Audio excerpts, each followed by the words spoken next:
மராட்டிய மாநிலம் நவி மும்பாயில் இந்திய ரூபாய் 19,650 கோடி செலவில் தாமரை வடிவில் கட்டப்பட்ட சர்வதேச விமான நிலையத்தை பிரதமர் மோடி திறந்து வைத்தார்.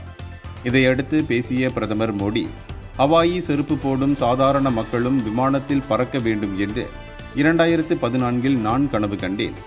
இதை நிறைவேற்ற நாடு முழுக்க பல விமான நிலையங்களை கட்ட வேண்டியது முக்கியம் என உணர்ந்தேன். 2014ஆம் ஆண்டில் இந்தியாவில் 74 விமான நிலையங்களே இருந்தன. தற்போது இந்த எண்ணிக்கையை 160க்கும் அதிகமாக உயர்த்தியுள்ளோம் என்றார். நவி மும்பை விமான நிலையம் ஆசியாவின் மிகப்பெரிய இணைப்பு மையமாக இருக்கும். இன்று மும்பை முழுவதும் எளிதாக பயணிக்க நகரம் முழுவதும் நிலத்திற்கு அடியே செல்லும் மெட்ரோ சேவையும் தொடங்கப்பட்டுள்ளது.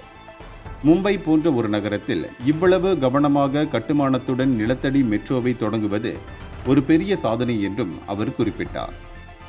இந்தியர்களின் இதய குரல் மக்களோசை.